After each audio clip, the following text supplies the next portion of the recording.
मधुबन के बाबा, मधुबन के बाबा मुरली वाले, आपका क्या कहना, आपका क्या कहना। ओम शांति। आज 6 दिसंबर 2022 के साकार मधुर महावाक्य हैं। आज मीठे मीठे बाप दादा बोले, मीठे बच्चे, 3 बाप का राज सबको कहानी मिसल सुनाओ। जब तक बेहद बाप को पहचान कर पावन नहीं बने हैं, तब तक वर्षा मिल नहीं सकता। बाबा ने कहा, मीठे बच्चे, 3 बाप का राज सबको कहानी मिसल सुनाओ। जब तक बेहद बाप को पहचान कर पावन नहीं बने हैं, तब तक वर्षा मिल नहीं सकता। बाबा ने आज प्रश्न पूछा कि बाबा बिल्कुल ही नया है, उसने तुमको अपना कौन सा नया परिचय दिया है? तो उत्तर में बाबा कहते कि बाबा को मनुष्यों ने हजारों सूर्य से तेजों में कहा, लेकिन बाबा कहता कि मैं तो बिंदी हूं। तो नया बाबा हुआ ना। तो पहले अगर बिंदी का साक्षात्कार होता तो कोई मानता ही नहीं। इसलिए जैसे जिसकी भावना होती है, उन्हें वैसा ही साक्षात्कार हो जाता है। मुरली का गीत है ओम नमः शिवाय। ओम शांति। निराकार भगवानुवाच। सिर्फ भगवानुवाच कहने से कृष्ण का नाम याद आ जाता है, क्योंकि आजकल भगवान सब हो पड़े हैं। इसलिए निराकार शिव भगवानुवाच कहते हैं। गॉड फादर कहा जाता है। निराकार भगवानुवाच किसके प्रति? निराकार बच्चों, रूहों प्रति। तो रूहानी भगवानुवाच व ईश्वरवाच यह अक्षर शोभता नहीं है, निराकार भगवानुवाच शोभता है। अब घड़ी घड़ी तो नहीं कहेंगे, यह बहुत गुप्त, इनका चित्र निकल ना सके। बिंदी बनाकर भगवानुवाच लिखे तो कोई मानेंगे ही नहीं। भगवान के यथार्थ नाम, रूप, देश, काल को कोई जानते ही नहीं। अगर बाप को जान जाए तो रचना को भी जान जाए, परंतु न जानना ही उन्हों का ड्रामा में नूंधा हुआ है। तब तो फिर बाप आकर अपना परिचय दें। बाप कहते हैं, जब मेरा पाठ होता है पतितों को पावन बनाने का, तब ही आकर मैं अपनी पहचान देता हूँ। पुरानी दुनिया को नया बनाता हूँ। पुरानी दुनिया में रहने वाले मनुष्य नई दुनिया में रहने वाले मनुष्य को पूजते हैं। तो बच्चों को समझाना है, जबकि ऋषि मुनियादि सब कहते हैं कि हम रचता और रचना को नहीं जानते। फिर तुमने कहां से जाना? अगर तुम बाप और रचना को जानते हो तो हमको नॉलेज दो। कभी कोई दे नहीं सकता, वर्षा दे ना सके। तुम बच्चों को बाप से वर्षा मिल रहा है। तुम जानते हो बेहद का बाप आया हुआ है नई दुनिया का वर्षा अथवा सुख देने। तो जरूर दुख खत्म हो जाएगा। वह है सुख धाम और यह है दुख धाम। अब इस दुख धाम का विनाश होना है। नई दुनिया ही अब पुरानी हुई है, फिर नई बन जाएगी। नई दुनिया को सतयुग और पुरानी दुनिया को कलयुग कहा जाता है। नई दुनिया में जाकर मनुष्य थोड़े होने चाहिए, और सतयुग में एक ही धर्म था। इस समय तो अनेक धर्म है, दुख भी है। सुख से दुख, दुख से फिर सुख होता है। ये खेल बना हुआ है। दुख कौन देते हैं ये किसी को पता ही नहीं है। रावण को माया कहा जाता है, धन को माया नहीं कहा जाता है। विकारी मनुष्य जानते हैं कि देवताएं निर्विकारी हैं, परंतु उन्हों को विकारों का नशा चढ़ा हुआ है। देवताओं को है निर्विकारीपन का नशा। वहां अपवित्र कोई होते ही नहीं है। संगम पर ही तुम बच्चों को पवित्रता का राज समझाया जाता है। तुमको फिर औरों को समझाना है। बाप तो सारी दुनिया को बैठ समझाएगा नहीं, बच्चों को ही समझाना है, परंतु समझाने की बड़ी युक्ति चाहिए। सबको बताओ, भारत जो स्वर्ग नई दुनिया थी अब पुरानी हो गई है। रचयिता तो बाप ही है। वह खुद कहते हैं कि मैं ब्रह्मा द्वारा नई दुनिया की स्थापना करता हूँ, बच्चों को अडॉप्ट करता हूँ। ब्रह्मा का नाम ही प्रजापिता है, तो जरूर इतने बच्चों को अडॉप्ट ही करेंगे। जैसे सन्यासी फॉलोअर्स को अडॉप्ट करते हैं, पुरुष स्त्री को अडॉप्ट करते हैं। कि अब तुम मेरी हो। यहाँ भी तुम कहते हो शिव बाबा मैं आपका हूँ। घर बैठे भी बहुतों को टच हो जाता है, फिर क्या कहते हैं कि भल बाबा आपने हमको देखा नहीं है, हमने आपको देखा नहीं है, क्योंकि बंधन में हूँ, आ नहीं सकती, परंतु मैं हूँ आपकी। पवित्र तो जरूर बनना पड़े, पतित मुक्ति जीवन मुक्ति में जा नहीं सकते। पतित पुकारते हैं कि आओ आकर पावन बनाओ। तुम बच्चों को समझाना चाहिए कि भारत स्वर्ग था, ये लक्ष्मी नारायण स्वर्ग के मालिक थे, तो जरूर डिनाइस्टी चली होगी। नई दुनिया में नया राज्य था, अब वह नहीं है, और अनेक धर्म है, देवता धर्म है नहीं। ये पुरानी दुनिया कब तक चलेगी?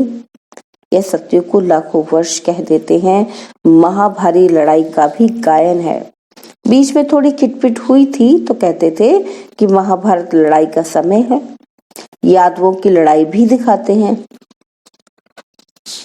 कैसी लड़ाई दिखाते हैं यादवों की? कि मूसलों द्वारा अपना विनाश किया। कभी लिखते हैं पांडवों और कौरवों के युद्ध, और कभी लिखते हैं असुर और देवताओं की। आसरी दुनिया के बाद फौरन दैवी दुनिया है, वह पतित और यह पावन। पावन देवता कैसे लड़ेंगे? वे है सतयुग में और ये कलयुग में। दोनों की लड़ाई कैसे हो सकती है? देवताएं अहिंसक और असुर हिंसक। देवताएं नरक में कैसे आएंगे? अभी तुम संगम पर हो, नई दुनिया स्थापन होती है, उसके लिए तुम पुरुषार्थ कर रहे हो। दो बाप का राज भी कहानी मिसल समझाना चाहिए। सतयुग में है एक बाप, बेहद के बाप को याद करते ही नहीं क्योंकि सुखधाम है। द्वापर में है दो बाप, लौकिक बाप होते भी पारलौकिक बाप को याद करते हैं। आत्मा ही अपने बाप को याद करती है क्योंकि आत्मा ही दुख सहन करती है। पुण्य आत्मा पाप आत्मा आत्मा ही सुनती है। संस्कार आत्मा में है, जिनमें दैवी संस्कार नहीं है वह दैवी संस्कार वालों का गायन करते हैं। गाया भी जाता है कि आपे ही पुजारी आपे ही पूज्य, तो पुजारी बनते हैं। तो गाते हैं कि मुझ निर्गुण हारे में उनमें गुण है और मुझ निर्गुण हारे में कोई गुण नहीं, हमारे में नहीं है। पूज्य सो पुजारी, तुम ही पूज्य सो देवता थे, फिर तुम ही पुजारी बने हो। 84 जन्म लिए हैं, आधा कल्प पूज्य आधा कल्प पुजारी, हिसाब समझाना पड़े। देवता क्षत्रिय वैश्य शूद्र, इस समय हम ब्राह्मण हैं, बीके हैं। इस समय हमको 3 बाप हो जाते हैं, लौकिक बाप, निराकार पारलौकिक बाप, और तीसरा फिर प्रजापिता ब्रह्मा, जिस द्वारा हम ब्राह्मणों को पढ़ाते हैं। प्रजापिता नाम तो सुना है ना? ब्रह्मा द्वारा रचते हैं। तुम भी ब्राह्मण हो, तुम भी बाप को याद करो। बाप कहते हैं कि मैं आया हूँ तुमको वापिस ले जाने। निराकार बाप आत्माओं से बात करते हैं। तुम कहते भी हो कि हम एक शरीर छोड़ दूसरा लेते हैं, शरीर का नाम रूप बदल जाता है, आत्मा तो एक ही है।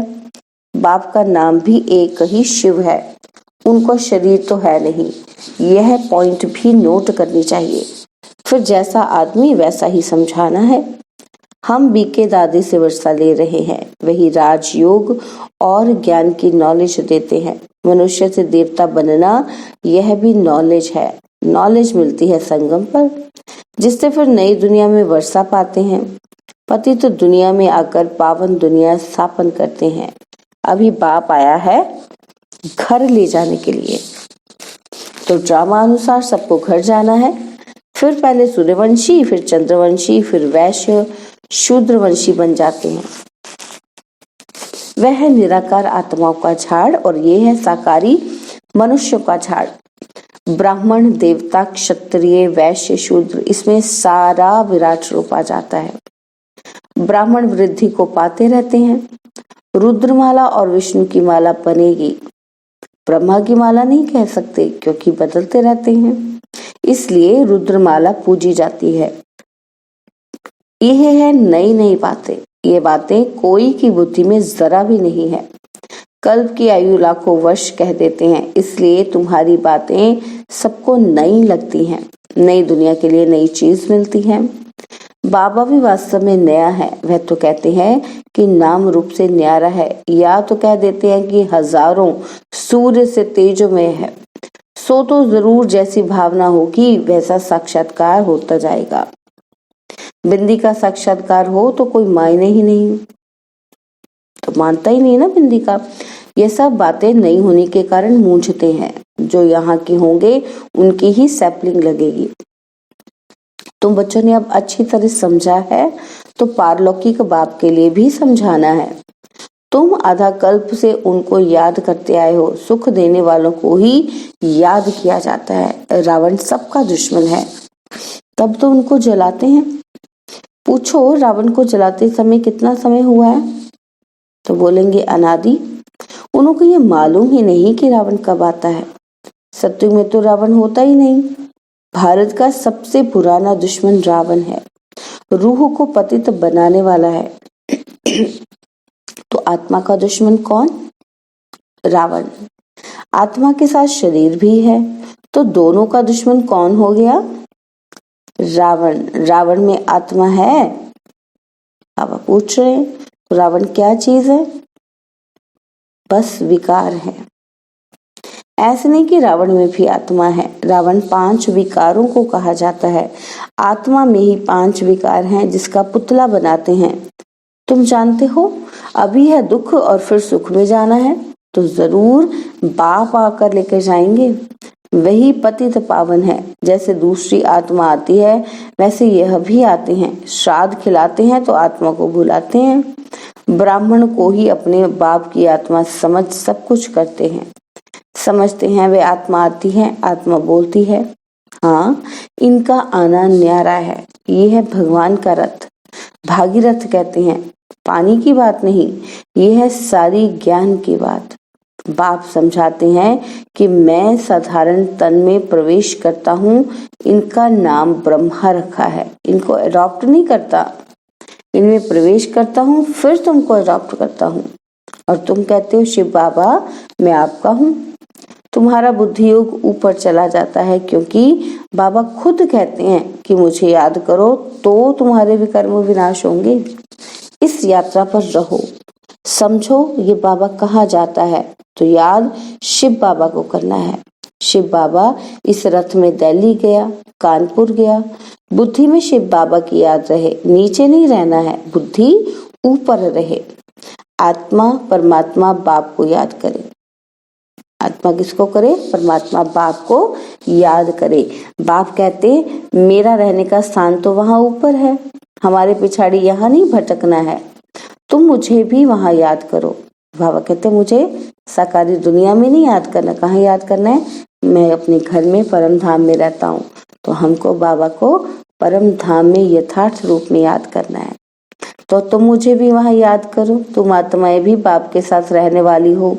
ऐसे नहीं बाबा का स्थान अलग और तुम्हारा अलग है, नहीं। ये बातें बुद्धि में बिछानी है, एक एक को अलग। जैसे तुम कराची में समझाते थे वैसे अच्छा रहता है। इकट्ठे एक दो के वाइब्रेशन ठहरने नहीं देते हैं।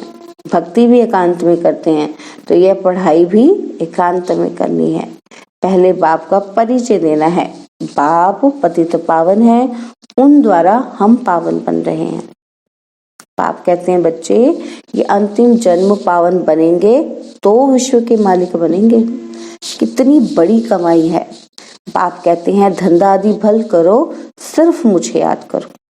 पावन बनो तो योग बल से तुम्हारी खाद निकल जाएगी, तुम सतो प्रधान बन जाएंगे। एक रस कर्मातीत अवस्था बन जाएगी। बुद्धि में ज्ञान का सिमरन करते रहो। मित्र संबंधियों को भी ये समझाते रहो। कल्प पहले भी तुमको ऐसे समझाया था, कोई नई बात नहीं है। कल्प कल्प बाबा आकर हमको समझाते हैं और हम फिर दुनिया वालों को समझाते हैं। भारत बरोबर स्वर्ग था फिर बनेगा, ये चक्र फिरता रहता है। सत्यों को लाखों वर्ष कैसे हो सकते हैं? इतनी आदमशुमारी कहाँ है? फिर तो अनगिनत हो जाएं। 4 युग हैं, हर एक युग की आयु 1250 वर्ष है। जैसे तुमने समझा है वैसे समझते रहेंगे। झाड़ की वृद्धि होती रहेगी। कभी ग्रहचारी बैठती है तो फिर उतरती जाती है। बाप कहते हैं समझाना बहुत सहज है, अल्फ बे मूल बात है याद की यात्रा। बाबा कहते दो अक्षर है, समझाना तो बहुत आसान है। कौन से? अल्फ और बे। बाबा कहते मूल बात है याद की यात्रा। मेहनत भी है, कल के बाद ये याद का धंधा मिलता है, परंतु है गुप्त। यह मुश्किल सब्जेक्ट है। अल्फ को याद करना, अल्फ को ही भूले हो। भगवान को कोई जानते ही नहीं। गाया भी जाता है कि सतगुरु बिगर घोर अंधियारा। सोचने में एक ही सतगुरु ले आते हैं। अच्छा, मीठे मीठे सिकिलदे बच्चों प्रति माता पिता बाप दादा का याद, प्यार और गुड मॉर्निंग। रूहानी बाप की रूहानी बच्चों को नमस्ते। हम रूहानी बच्चों की रूहानी बाप दादाजी को दिल व जान सिकवा प्रेम से नमस्ते। ओम शांति। प्यारे बाबा, मीठे बाबा, मेरे बाबा, शुक्रिया बाबा, शुक्रिया बाबा, शुक्रिया बाबा। धारणा के लिए मुख्य सार है। पहला पॉइंट है, बाबा कहते योग बल से आत्मा को सतो प्रधान बनाकर एक रस कर्मातीत अवस्था तक पहुंचना है। याद की गुप्त मेहनत करनी है, एकांत में पढ़ाई करनी है। और सेकंड पॉइंट है, बाप से मुक्ति, जीवन मुक्ति का वर्षा लेने के लिए इस अंतिम जन्म में पवित्र जरूर बनना है। और बाबा ने आज हमें वरदान दिया कि एक पॉइंट शब्द की स्मृति से मन बुद्धि को नेगेटिव के प्रभाव से बचाने वाले नंबर 1 विजयी भव। एक पॉइंट शब्द की स्मृति से मन को नेगेटिव के प्रभाव से बचाने वाले नंबर 1 विजयी भव। वर्तमान समय विशेष माया का प्रभाव मन में नेगेटिव भाव और भावना पैदा करने व यथार्थ महसूसता को समाप्त करने का चल रहा है। इससे पहले ही सेफ्टी का साधन अपनाओ। इसका विशेष साधन है सिर्फ एक पॉइंट शब्द। कोई भी संकल्प, बोल व कर्म व्यर्थ है तो उसे पॉइंट लगा दो, बिंदी लगा दो, शून्य लगा दो, तो तब नंबर 1 विजयी बन सकेंगे। माया के स्वरूपों को पहचानो, सीजन को पहचानो और स्वयं को सेव कर लो। स्लोगन है, संगम पर जिन्हें सेवा का श्रेष्ठ भाग्य प्राप्त है वही पद्मा पदम भाग्यवान है। संगम पर जिन्हें सेवा का श्रेष्ठ भाग्य प्राप्त है वही पद्मा पद्म भाग्यवान है। ओम शांति। और अब यह एक बहुत अच्छी वीडियो भी जरूर देखें।